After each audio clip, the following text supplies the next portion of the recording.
All right, so we're back live yet again on the Logos TV show. I am your host, E, and I've decided to take a turn for the day and keep sticking with Florida. So let's talk about Ron DeSantis, or as commonly known, as I stated before, Death Santis. This guy is a freaking idiot. First off, this guy is like, the reason why we have so many COVID cases is because we're doing so much testing. Now, I don't know if you are literate. I don't know if you're illiterate. I don't know if you have a brain. I don't know how you feel, but honestly, let's take this into consideration. This guy is saying that the reason why we have so many COVID cases is because we're doing so much testing.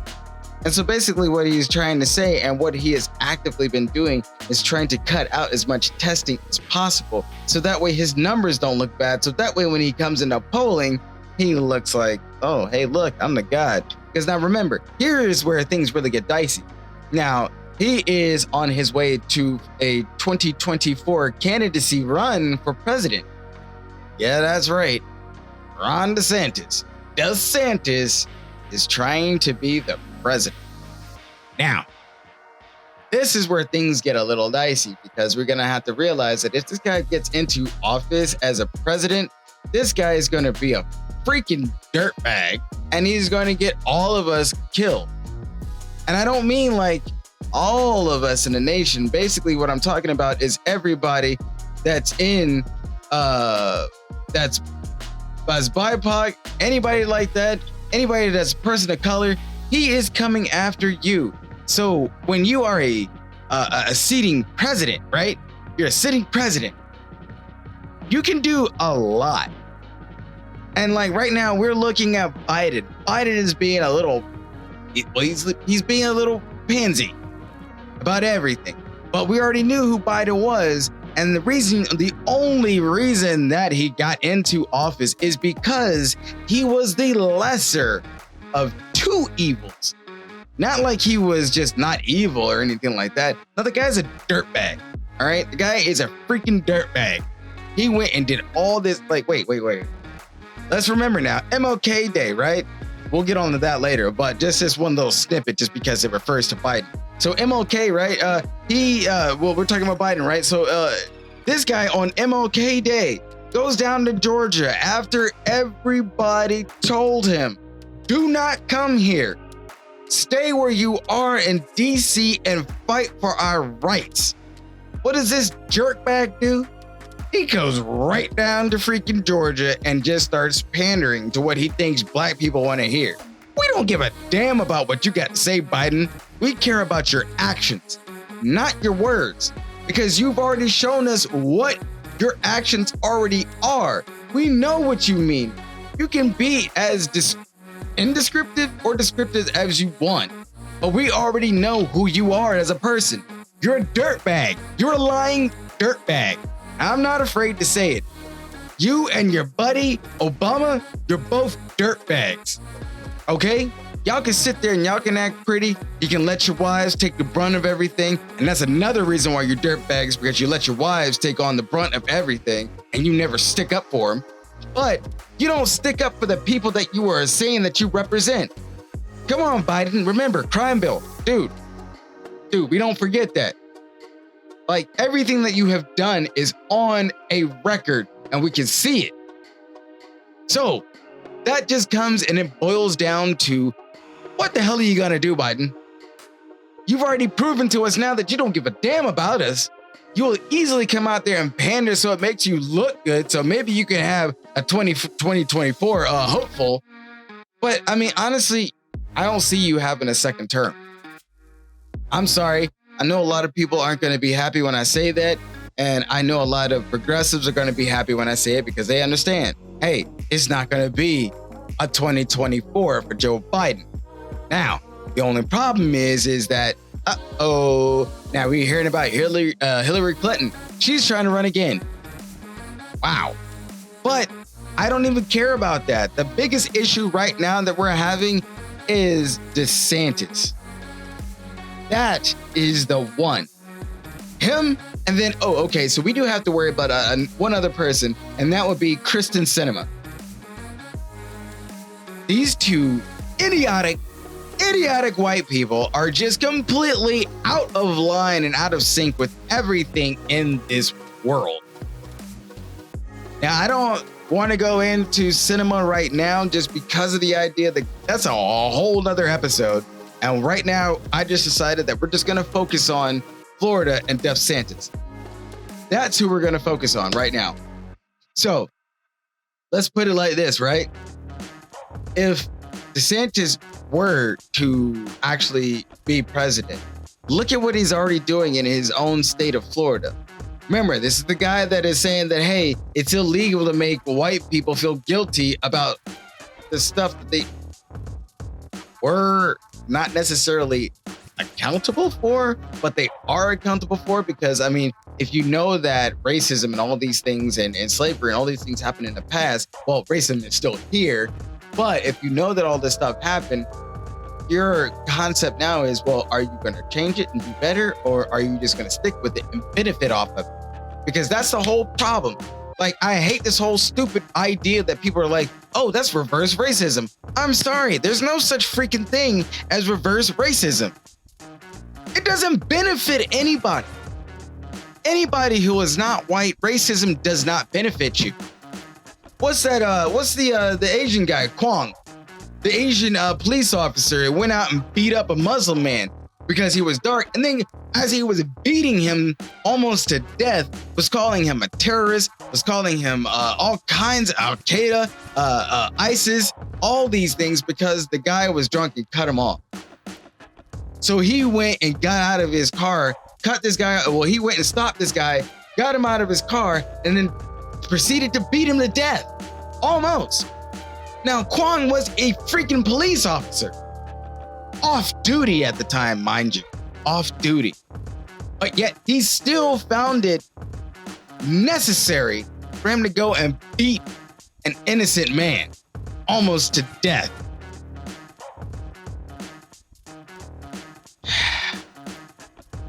Once again, we're going back to DeSantis. This guy made it legal in Florida to roll over protesters with your trucks, your cars, whatever. As long as they're in your way and they are not talking what you want to hear, roll them over. Same situation with, hey, you're white. You don't feel comfortable hearing about racism. You don't feel comfortable when you call a black person the N-word and they get offended and that makes you feel uncomfortable. Now you can go and you can say, I'm going to take you to jail for that. I'm going to take you to jail because I cannot own up to my sheer audacity of being an animal. Now imagine all these cops are running around right now. They're loving this and they are pushing this. You see this right now as people of color, people that support people of color. The biggest fight that we have right now is for our sensibility right now, because you've got cops out there, and this is the bad part. Cops are on the level of, well, I don't give a damn what color I am. I wear a badge. I can do what I want to do, and I'm gonna go with the rich people paying me. I'm not gonna go with the people that are actually really paying me, which is the community. That in itself right there, once again, that's a whole nother episode, because I mean, we're talking about the birth of police, how that actually stemmed and how rich people tricked those people into being cops and making us pay for them to kill us. So, wow. Anyways, DeSantis, right? DeSantis. This guy is literally a work. Okay, I'm going to cuss, but I'll bleep it out later. I hope I remember this part. But asshole, okay? This guy is a freaking douchebag.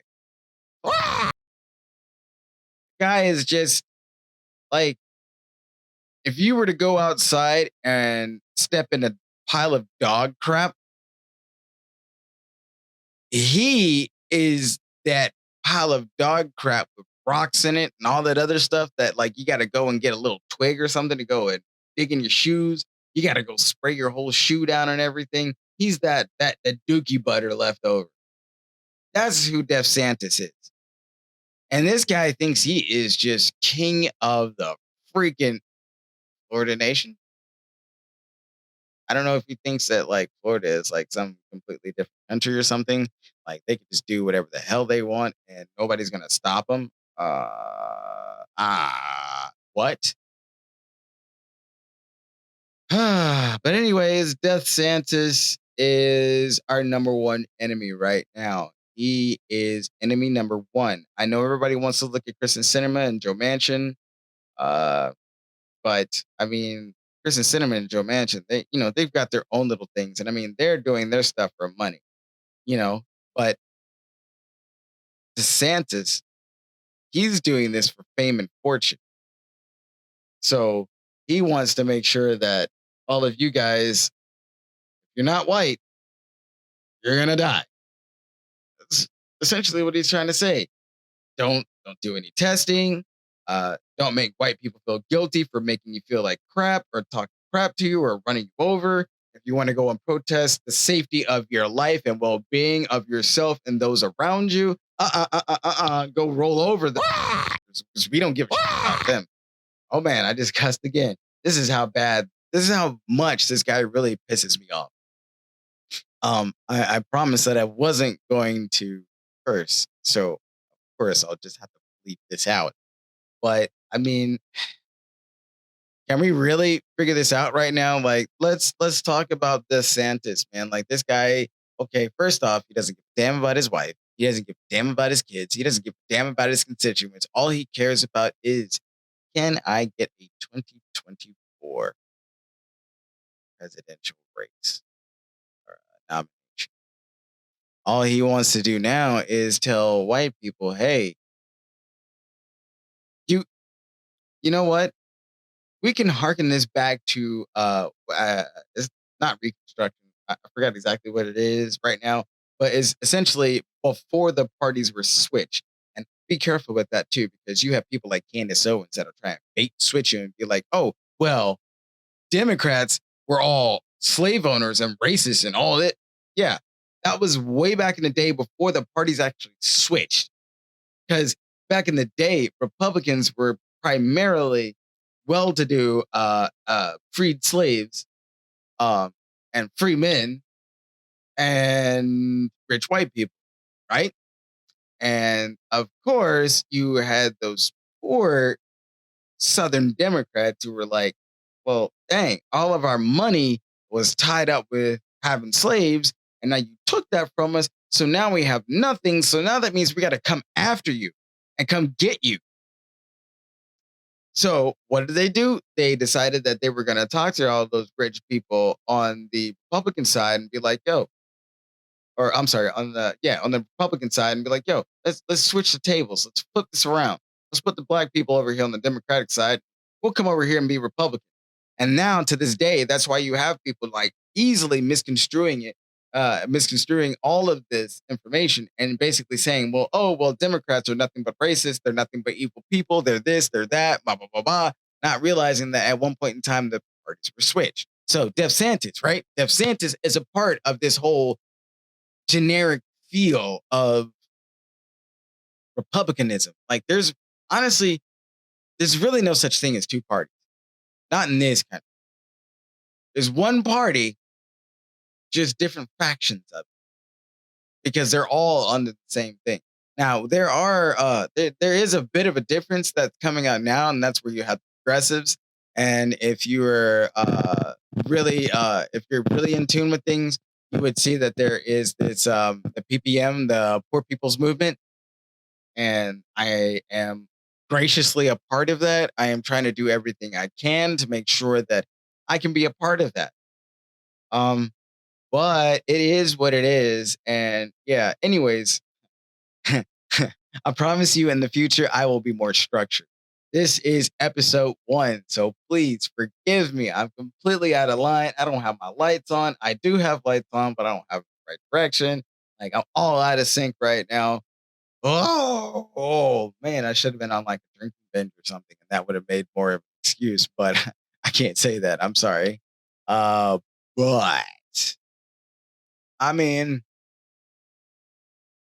We're back at square one. We are pretty much knocking on 1950s door. And as soon as that door is open, we're going back to the 1800s. And now, this isn't something that I'm trying to say to scare people. This isn't like some old crazy kook idea or something. But I mean, think about it, man. Think about it. Look at what's going on and look at how people are acting. You've got white people out there right now that were never like they weren't racist or anything like that, but they can see where their privilege benefits them. And so now they are more than willing to go ahead and jump with that. Then on top of that, you've got all of these Sambo freakheads that are out here wanting to jump in on the party because they feel like, oh, well, either I'm light enough or if I talk like you, like, okay, first off, can we first dispel this one little issue really quick? Just because you speak properly does not mean you are trying to be white. Like, I don't know where this whole idea came from that in order to be articulate, you had to be white or wanted to be white. I don't understand that. Like, if you don't remember, pretty much every freaking thing you have came from black people. Music, clothing, a lot of the discoveries that you've had. Like, wait a second. First off, we're talking in English, right? Which is basically an offshoot of Arabic, right? Like, our languages stemmed from that. Wait a second. Arithmetic was from Arabics. No, I'm not saying it because it rhymes. It's factual. You can look it up. The idea of astrology came from the Dogons. These guys are from Africa. They're an African civilization that for centuries, nobody can figure out how the heck they knew what they knew. They can tell you, but most people just don't want to believe it. They just want to think that there is some influence, some white person's influence, which first off, white people isn't even a thing. It's not. That wasn't until like what, 1542 or something like that. The Garza, something like that. The Garza or something. I forgot. The Portuguese guy who was commissioned to write a book that basically said that, hey, anybody of a dark nature, you're horrible people and we can subjugate you. Everything's cool. Peace out. And then you have Christopher Columbus basically commit mass genocide on the time. Then several, I guess, decades later. No, it's probably a couple centuries later. Nope, nope, nope. I'm wrong. It's not centuries. Like what? Decades, maybe. No, it's 1492 that Columbus sailed the ocean. Fucking hate that shit. But all right, so 1492. Actually, the Portuguese did come here to America first. America's original name was Amaruca, and Amerigo Vespucci was credited. So for some reason, they took America and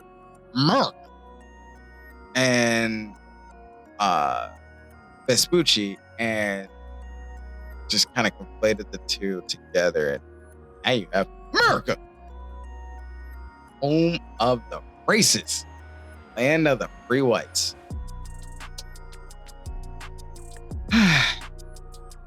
Like,